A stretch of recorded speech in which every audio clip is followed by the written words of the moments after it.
sehingga dengan nikmat itu Allah berikan kita kekuatan, Allah bangunkan kita dari tidur dari mati yang sementara.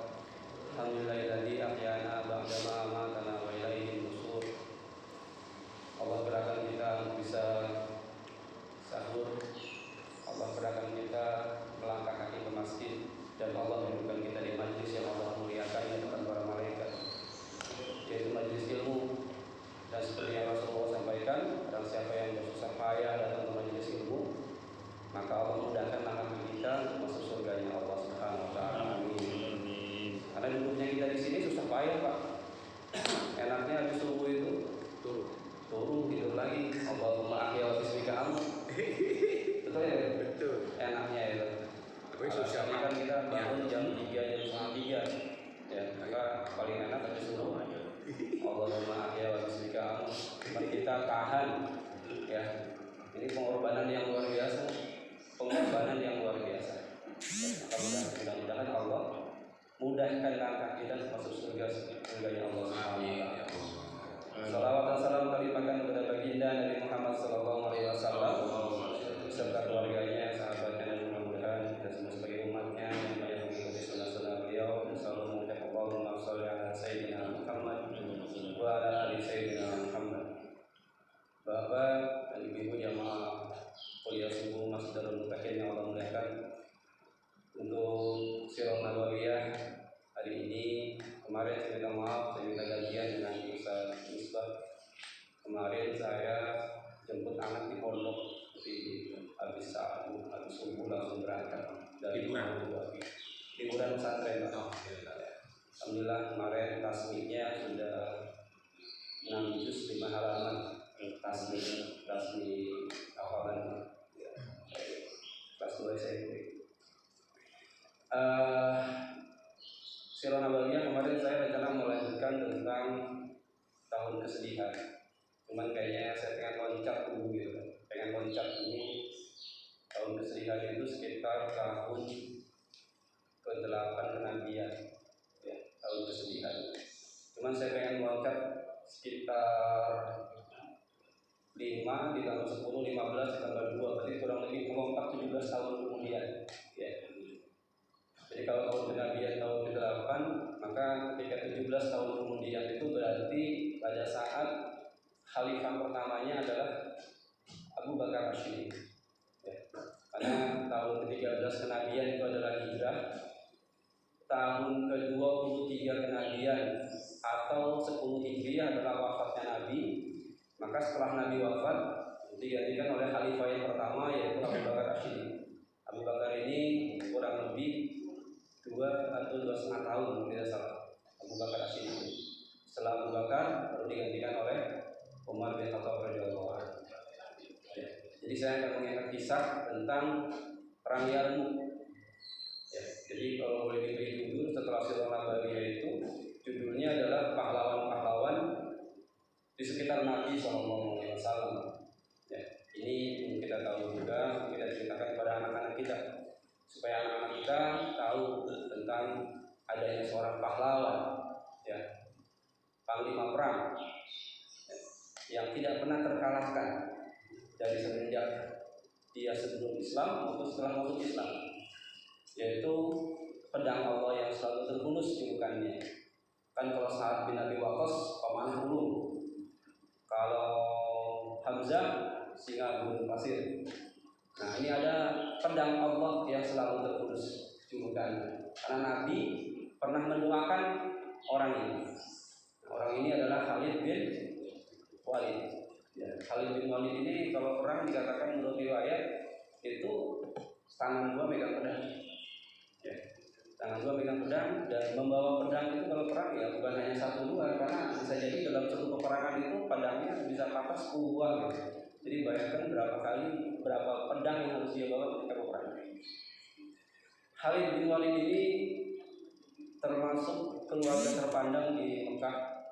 Ya, ini masih saudara dengan Abu Jahal. Ya. Jadi masih satu kabilah dengan Abu Jahal. Khalid bin Walid ini masih satu kabilah. Berarti kalau satu kabilah ini masih satu bani. Kalau Bani Quraisy itu kan baninya mungkin 7 atau 8 generasi ke atas. Nah, kalau kabilah itu kurang 4 atau 5 generasi kalau kabilah, atau kalau Bani, ada Bani Hashim, ada Bani lain-lain di Mekah juga. Nah, tapi kalau sukunya mereka suku Quraisy. Jadi Khalid bin Walid ini masuk Islam tahun ke-7 kenabian, 1 tahun setelah perjanjian Hudaybiyah. Perjanjian Hudaybiyah itu kan tahun ke-7 Hijriah, bukan kenabian. Jadi 20 tahun setelah Nabi terima wahyu. Setelah Nabi terima wahyu, Nabi mana wahyu kan tahun usia Nabi 40, Nabi 40. Nah, hijrah Nabi kan 53 tahun, berarti 13 kenabian. Tahun ke-6 Hijriah itu perjanjian Hudaybiyah. Nah, tahun ke-7 Hijriah maka Khalid bin Walid ini bersama Amir bin Ash dia masuk Islam. Ya, jadi terhitung generasi belakangan Khalid bin Walid. Ya, Khalid bin Walid ini panglima perangnya Quraisy, ya, sebelum dia masuk Islam, dan setelah masuk Islam pun dia panglima perangnya umat Islam. Di zaman Nabi dan di zaman Abu Bakar, Khalid ini adalah panglima tertinggi, selalu dipakai. Nah, jadi Khalid bin Walid ini termasuk belakangan masuk Islam, yaitu sekitar tahun ke-7 Hijriah atau 19 tahun setelah 20 tahun setelah kenabian. Ya. Hitungannya benar ya, baik-baik. 20 tahun setelah kenabian, berarti tahun ke-7 Hijriah itu sama dengan 20 tahun setelah kenabian, atau pada saat Nabi usianya adalah 60 tahun. 60 tahun, karena Nabi pertama terima hijrah adalah terima wahyu adalah umur 40. Nah, jadi hijrah 53, tahun ke-7 hijrah, berarti kan umur Nabi 60 tahun. Nah, itu Khalid bin Walid masuk Islamnya. Jadi generasi yang jauh sekali beda. Nah,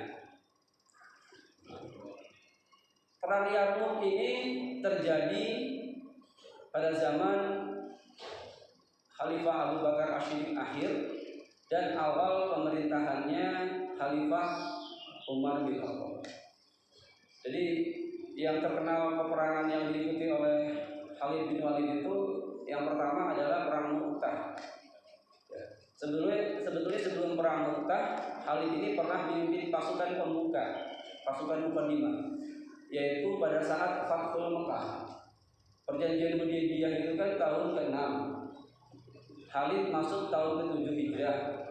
Fathul Mekah itu tahun ke-8 Hijrah. Nah, waktu itu Nabi SAW untuk Fathul Mekah itu membawa kurang lebih 10.000 pasukan. Ya. Nah, terbagi-bagi pasukannya. Ada pasukan pertama yaitu sebagai pasukan Muqaddimah, panglimanya adalah Khalid bin Walid. Jalannya memutar dari arah selatan. Ya. Bertemu dengan dihadang oleh pasukannya Ikrimah bin Abu Jahal. Dan waktu itu Ikrimah masih belum masuk Islam, tapi Khalid sudah masuk Islam. Nah, terus peperangan berikutnya Khalid itu pada zaman Nabi yang terkenal adalah perang Mu'tah. Tapi waktu terjadinya perang tersebut, Khalid bukan sebagai panglima perang, sebagai prajurit biasa. Karena panglima perang yang ditunjuk Nabi SAW pada saat perang Mu'tah adalah yang pertama ada Zaid bin Harithah. Kata Nabi dikatakan apabila Zaid gugur maka panglima berikutnya adalah Ja'far bin Abdul Muthalib. Ya, kalau Ja'far gugur, Ja'far itu berarti paman Nabi.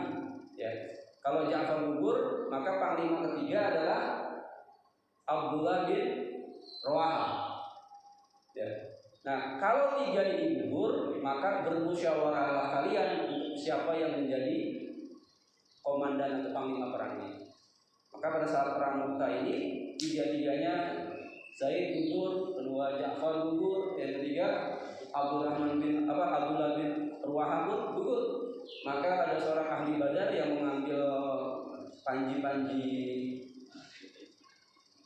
pasukan dan menyerahkannya pada Khalid. Ya.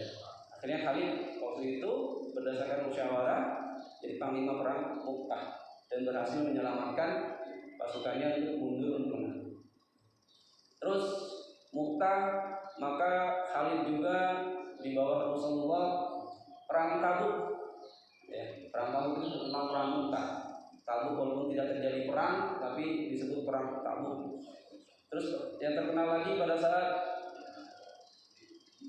perang Yamama, ya, yaitu pada saat Khalifah Abu Bakar Asyidi. Karena pada saat Khalifah Abu Bakar itu banyak bermunculan orang-orang yang musyrik dan juga nabi palsu, yaitu Musailimah al-Kadzdzab, ya, Musailimah sang pendusta. Kadzdzab itu pembohong, pendusta. Gelar pendusta itu sebetulnya sudah ada sejak nabi yang menamainya. Jadi Musailimah al-Kadzdzab itu yang memberi gelar al-Kadzdzab itu adalah nabi sendiri. Karena waktu itu Musailimah ngirim surat kepada nabi, pinginnya Musailimah itu dunia dibagi dua. Bagian barat nabi sebagai nabinya Muhammad, bagian timur Musailimah yang pengen jadi nabinya gitu.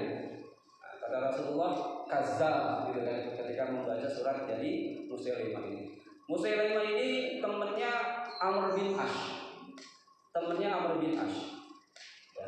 Jadi ketika Amr bin As waktu belum masuk Islam, masih musyrik, datang ke Musailimah, maka kata Musailimah, ada berita apa tentang Mekah? Kata Amr bin As, Muhammad baru saja terima wahyu. Kata Musailimah, apa wahyunya? Wahyunya adalah surat Al-Kautsar. Inna a'tayna al-Kautsar fasholli li rabbika wanhar inna syani'aka huwal abtar. Kata Musailimah, saya bilang, saya juga baru terima wahyu. Inna a'tayna yang sesungguhnya ini gajah gitu apa? Saya baru terima buah apel gitu kan. Nah, kata Amr bin As, kamu tahu apa? Kamu dusta gitu kan? Saya tahu kamu bohong dan kamu adalah pendusta. Itu kata Amr bin As. Jadi Amr bin As waktu itu belum masuk Islam tapi hafal wahyu. Jadi setiap ada wahyu baru itu Amr bin As tahu, ya hafal. Beda dengan kita sudah masuk Islam tapi nggak hafal-hafal ya. Nah, kalau Amr bin As itu masih musyrik tapi hafal wahyu. Setiap wahyu baru hafal. Ya. Nah jadi perang Yamamah itu panglima perangnya adalah Khalid bin Walid, ya. Terus pada saat jadi Khalid ini menghabiskan hidupnya itu banyakkan untuk dari satu perang ke perang lain.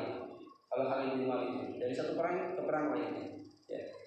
Maka Khalid ini termasuk sahabat yang sedikit menghafal Al-Quran. Sedikit menghafal Al-Quran. Tetapi walaupun sedikit menghafal Al-Quran, amalnya, maksudnya ayat ini diamalkannya kuat gitu. Langsung amalannya kuat. Kalau kita kan udah sedikit hafalannya, amalannya juga sedikit gitu kan. Kalau Khalid sih hafalnya sedikit gitu kan, tapi amalannya kuat gitu. Maksudnya mengamalkan tentang ayat-ayat tersebut maupun hadis-hadis tersebut. Itu Khalid bin Walid. Ini yang saya mau ceritakan adalah tentang perang Yarmuk. Ya, jadi pada saat zaman Khalifah Abu Bakar ini, Khalifah Abu Bakar mengirim dua pasukan. Satu ke arah Irak. Irak itu berarti daerah Persia. Karena di sana kan ada dua kekuatan imperium yang sangat kuat, satu Persia, satu Romawi. Jadi Khalifah Abu Bakar mengirim 20.000 pasukan yang dipimpin oleh Khalid bin Walid, yaitu ke arah Irak. Ya. Satu pasukan, 20.000 pasukan. Wakil komandannya adalah saya lupa namanya wakil komandannya. Dia bukan sahabat tapi tabi'in. Nah, dia jadi wakil komandannya Khalid gitu kan. Kenapa dia tabi'in? Karena dia masuk Islam tapi belum bertemu Nabi. Maka dia tabi'in. Ya, kalau Khalid adalah sahabat, padahal zaman Abu Bakar Asyidi gitu kan. Nah, sama seperti Qais Al-Qarni ya. Hidup zaman Nabi, beriman pada Nabi tapi tidak ketemu Nabi. Maka disebut tabi'in, bukan sahabat. Karena syaratnya sahabat itu harus memenuhi 3. Terus Khalifah Abu Bakar sendiri mengutus satu rombongan pasukan Nabi berjumlah 26.000 orang dikirim ke Syam. Jadi Irak, Syam, ya berlawanan. Irak, Syam berlawanan. Nah, yang untuk ke Syam ini ada 26.000 pasukan dipimpin oleh 5 komandan. Panglima perangnya 5, ada 5 orang panglima perang. Dan kalau kita lihat panglima perang ini luar biasa, karena sebelumnya panglima-panglima ini adalah musuh-musuh yang selalu memusuhi Nabi. Ya. Yang pertama, panglima perang yang pertama adalah Yazid bin Abu Sufyan. Kita tahu siapa Abu Sufyan kan? Abu Sufyan ini sahabat Nabi. Itu setelah Fathul Mekah, Allah kasih hidayah. Ya, dari keturunan Abu Sufyan inilah lahir Daulah Umayyah. Ya. Nah, tapi sebelumnya Abu Sufyan ini adalah panglima perangnya kafir Quraisy. Ya. Perang Uhud, panglima perangnya adalah Abu Sufyan. Perang Khandaq Abu Sufyan. Dan perang-perang lainnya sebelum Nabi hijrah, sebelum Fathul Mekah, Abu Sufyan. Ya. Tetapi Allah lahirkan dari anak-anaknya seorang sahabat dan panglima Islam. Salah satunya adalah yaitu Yazid bin Abu Sufyan, membawahi kurang lebih 6.000 pasukan. Jadi 26.000 itu di breakdown. Komandannya ada 5. Salah satunya adalah Yazid bin Abi Sufyan, membawahi kurang lebih 6.000 pasukan. Yang kedua, Surahbil. Ya, Surahbil ini sahabat, membawahi sama kurang lebih 7.000 pasukan. Surahbil. Jadi diberangkatkan sama ke Syam, Palestina, ke Mesir, gitu kan. Karena Yarmuk sendiri, perang Yarmuk ini terjadinya sekitar di daerah Syam, daerah Mesir, Yarmuk. Panglima yang ketiga adalah salah satu dari 10 orang yang dijamin surga, yaitu Abu Ubaidah al-Jarrah. Ya, ini umurnya udah paling senior, ya, karena generasi awal yang masuk Islam, Abu Ubaidah al-Jarrah. Ya. Yang keempat adalah Amr bin Ash. Ya, Amr bin Ash ini nanti menjadi pada zaman Khalifah Umar bin Khattab menjadi gubernur di Mesir. Amr bin Ash. Amr bin Ash ini masuk Islamnya bersamaan dengan Khalid bin Walid tadi, sahabatnya Musailimah al-Kadzdzab. Bahkan menurut riwayat Raja Najasyi itu yang Nabi pertama kali sahabat hijrah, yang di Ethiopia, yang di itu, Raja Najasyi ini teman mainnya Amr bin Ash. Karena Amr bin As ini boleh dibilang menteri luar negerinya Quraisy. Ya, jadi hubungan diplomatik pertemanannya dengan ini luar biasa. Jaringan Amr bin As ini orang pintar. Maka julukannya Amr bin As itu adalah si pintar dari Makkah. Ya, karena cerdas, pintar Amr bin As ini. Nah, dulu pembenci Nabi sebelum masuk Islam, tapi setelah masuk Islam jadi komandan perang, bahkan jadi gubernur. Ya, gubernur di Mesir, Amr bin Ash. Jadi yang pertama tadi adalah Yazid bin Abu Sufyan, yang kedua adalah Surahbil, yang ketiga adalah Abu Ubaidah al-Jarrah, yang keempat adalah siapa? Amr bin Ash, dan yang kelima ini yang luar biasa lagi. Panglima perang yang kelima yang dikirim ke Syam ini adalah Ikrimah bin Abu Jahal. Ya. Anaknya Abu Jahal. Ikrimah anaknya Abu Jahal. Jadi panglima yang kelima yang dikirim ke Syam adalah Ikrimah bin Abu Jahal.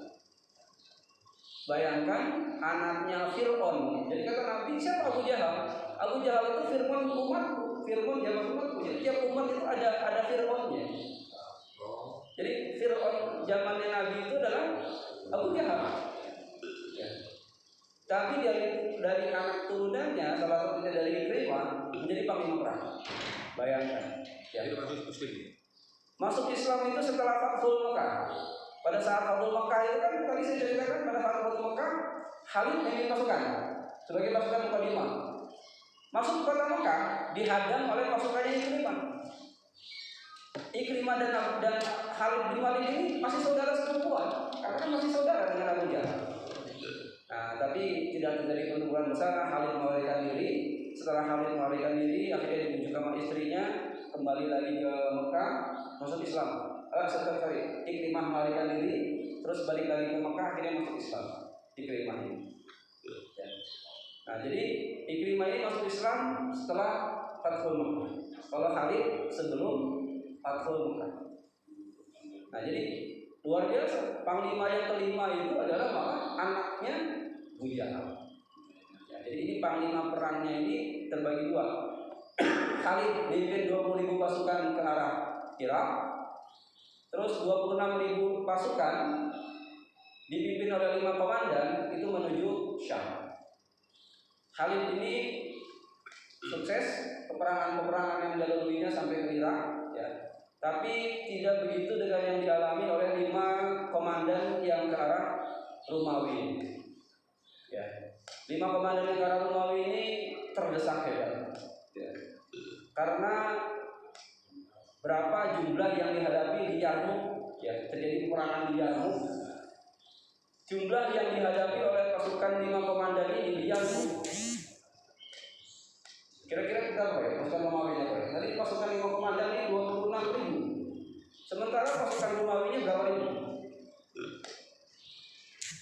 Ini kalau nggak baca kitab-kitab sirah, kayaknya kita nggak percaya, ya. Karena berdasarkan beberapa kitab sirah Nabawiyah, ya, jumlah pasukan Romawi yang dihadapi ketika di perang Yarmuk itu jumlahnya adalah 240.000 orang. Bayangkan, 26.000 melawan 240.000. Perang Yarmuk, ya, makanya terdesak. Makanya Khalifah Abu Bakar As-Siddiq mengirim surat kepada Khalid bin Walid. Khalid ada di sebelah kanan, misalkan. Ini ada di sebelah kiri, jauh jaraknya. Khalid 20.000 pasukan, ini 26.000. Khalifah Abu Bakar kirim surat ke Khalid bin Walid. Ya Khalid, secepatnya engkau pergi ke Syam, bantu saudara-saudaramu yang sedang kesulitan di sana.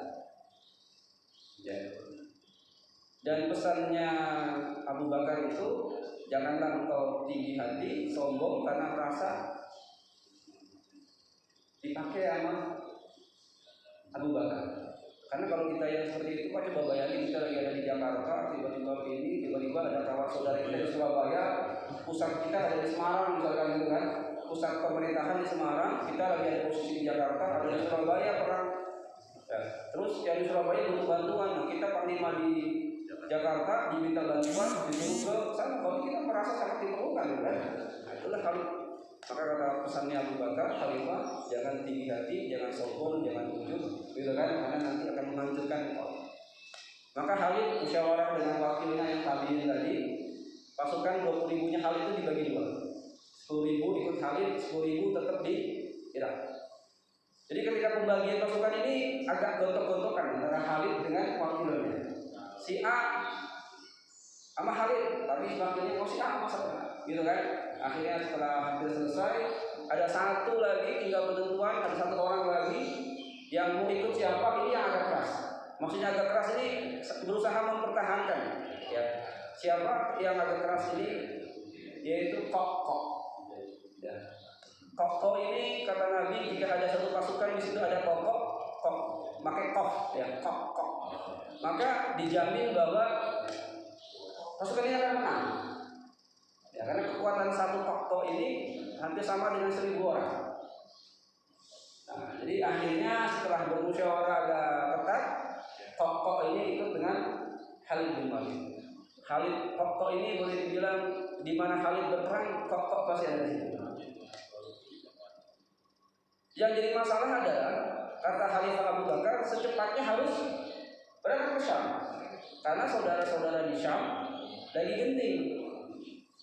Sementara perjalanan dari Irak ke Syam pada saat itu, pada waktu itu, ya, ditempuhnya kurang lebih 1 bulan. Bayangkan, perjalanan normal dari Syam, dari Irak ke Syam adalah 1 bulan. Kalau 1 bulan, itu sudah terlambat peperangannya. Ya, akhirnya Khalid mencari petunjuk jalan, dan ketemulah ada seorang sahabat yang menjadi petunjuk jalan. Kata sahabat itu bilang, Saya pernah dengan ayah saya perjalanan dari Irak ke Syam itu cuma butuh waktu 15 hari. Ya. Cuma butuh waktu 15 hari. Ya. Tetapi ini perjalanan 30 tahun lalu ketika saya masih anak-anak. Jadi perjalanan normal ini 30 hari, 1 bulan dari Irak ke Syam. Itu dulu zaman dulu belum ada Google Map, masih adanya GPS. Keyakinan Map, GPS. Kayak gitu. Jadi perjalanan normal ini 1 bulan dari Irak ke Mesir. Nah, kata seorang sahabat ini, saya 30 tahun lalu pernah dengan ayah saya ada perjalanan dari Irak ke Syam, cuma butuh waktu 15 hari. Tetapi 5 harinya tidak ada air, tidak menemukan air. Jadi perjalanan 15 hari itu 5 harinya tidak menemukan air. Setelah 5 hari tidak dapat air, nanti akan ada mata air. Bayangkan, ya. Andaikan kita saat itu jadi pasukannya Khalid, kita harus bagaimana ya? Khalid memutuskan ini mustahil tidak perjalanan ini. Tidak, kami pernah selamat katanya. Maka berdasarkan info ini, akhirnya Khalid memutuskan sebagai panglima 10.000 pasukan di bawah Khalid misalnya ini kan. Kita ikutin jalannya 15 hari. Ya, Khalid memberi motivasi kepada pasukannya dengan mengutip hadis Nabi, ya, barang siapa yang memudahkan urusan saudaranya, maka Allah akan mudahkan urusannya dan Allah pun akan bantu. Ya, ada hadis Nabi tentang itu, tentang menuntut ilmu. Ya, itu keyakinannya Khalid dan pasukannya. Jadi dilema pasukan ini waktu itu adalah mana yang mau dipercaya? Ya, apa yang didengar oleh telinga atau apa yang dilihat oleh mata? Yang didengar oleh telinga adalah kata Rasulullah, barang siapa yang membantu saudaranya, maka Allah akan membantu dia, memudahkan urusannya. Tetapi yang dilihat oleh mata adalah perjalanan yang susah 30 tahun lalu dan 5 hari tidak akan ada air. Ya. Tapi itulah mungkin sahabat dan Khalid, mereka yakin betul dengan apa yang dikatakan oleh Nabi, berjalan. Ya. Jadi untuk perjalanan itu mereka unta-untanya itu dibikin lapar dulu. Setelah unta-unta itu dibikin lapar, dikasih minum sebanyak-banyaknya. Ya. Nah, setelah ini untuk apa unta-unta ini? Untuk bekal dalam perjalanan, untuk makan. Nanti untanya disembelih, nanti dari persediaan air keluar air, airnya ini untuk makan atau untuk minum unta-unta yang lain. Ya, itu strateginya. Sampai di daerah yang memang 5 hari tidak ada air, maka kata Khalid banyak-banyak berpikir, subhanallah, alhamdulillah, wa la ilaha illallah, wallahu akbar. Pada saat hari kelima, kan janjinya setelah melewati 5 hari tanpa air, tidak menemukan sumur, tidak menemukan sumber air, maka nanti pada hari kelima itu akan menemukan sumber air. Maka Khalid memanggil siapa? Pemandunya itu. Di mana letak mata airnya? Ini bayangkan di tingkat kepercayaan pasukan, kalau sampai di hari kelima tidak menemukan sumber air, bagaimana kita? Keyakinan mereka pada Allah bisa goyah tidak? Ya, karena janjinya barang siapa yang memudahkan maka saudaranya, maka Allah akan memudahkan jalannya.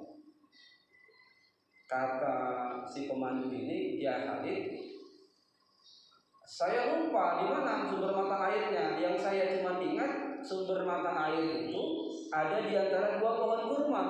Itu pun 30 tahun lalu. Sekarang saya nggak tahu bagaimana keadaannya. Akhirnya Khalid memecah 10.000 orang itu menjadi kelompok-kelompok kecil untuk mencari. Patokannya adalah sumur di antara 2 batang kurma. Bayangkan di daerah gunung pasir. Dan setelah dicari, akhirnya ada satu pasukan yang menemukan sumber itu. Dan alhamdulillah tingkat keyakinan pasukan itu makin bertambah. Akhirnya 15 hari sampailah di Yarmuk, ya, tidak ketinggalan, tidak terlambat. Dan Khalid menyampaikan surat yang diterima dari Abu Bakar ini kepada orang paling senior di sana, yaitu Abu Ubaidah Al-Jarrah. Ya Abu Ubaidah, jika seandainya tidak ada surat dari Abu Bakar ini, maka aku tidak akan pernah mau untuk menjadi panglima komandan dari semua pasukan ini membawahi engkau. Karena engkau ini adalah orang yang paling senior, orang awal-awal masuk Islam. Abu Ubaidah Al-Jarrah itu masuk Islam tahun pertama kenabian. Yang mengislamkan adalah Abu Bakar As-Siddiq. Kata Abu Ubaidah, ya Khalid bin Walid, engkau lebih paham urusan ini, maka engkau pimpinlah pasukannya. Jadi satu orang yang paling senior, bedanya sekitar 19 tahun masuk Islamnya. Ya mungkin kalau kita beda generasi, beda angkatan, ada angkatan 74, ada angkatan berapa? 19 tahun. Mungkin kalau kita lulusan kuliahnya tahun berapa? Berarti saya lulus kuliah tahun 96, berarti ada lagi nanti angkatan tahun 19 tahun. Berapa tuh ya? Pak, berarti 2013. Ada angkatan 2006 dipimpin oleh angkatan 2013. Kayaknya pondok juga mungkin kalau kita. Beda 2 angkatan aja, satu jadi kepala dinas, satu belum gitu kan. Yang adik kelas kita jadi kepala dinas, kita yang masih di bawahnya kayaknya. Gimana Pak Haji? Buntek ya. Apalagi ini bedanya 19 tahun angkatannya Pak Haji. Ya wah, ini mungkin ada apa-apanya nih, kayak gitu kan. Tapi itulah akhlaknya daripada Abu Ibn Jarrah. Untuk urusan perang ini memang Khalid adalah ahli. Ya. Ini udah 5:30 nih. Perangnya belum mulai, baru mukadimahnya. Lanjut aja nanti kan. Ya. Perangnya belum nih, ini baru mukadimahnya. Nah, perjalanan perangnya, strateginya, apa semuanya, hasil akhirnya sampai nanti ada ujungnya nanti ada salah satu jenderal Romawinya yang masuk Islam. Ini adalah terjadi di perang Yarmuk. Ya, ini masih butuh waktu setengah jam lagi mungkin baru perang Yarmuk ini selesai. Ini baru mukadimah yang dipersingkat-singkat. Nah, jadi mungkin insya Allah pertemuan berikutnya lanjutkan dulu perang Yarmuk. Nah, setelah perang Yarmuk selesai nanti kita kembali ke sirah yang awal. Ya. Insya Allah nanti berikutnya kita lanjutkan tentang perang Yarmuk 5:30. Mungkin ada yang masih nanti bekerja semua dengan supaya tidak terburu-buru. Mungkin itu bisa disampaikan saat ini mukadimah perang Yarmuk. Ya, insya Allah kalau ada yang salah mohon dimaafkan. Assalamualaikum.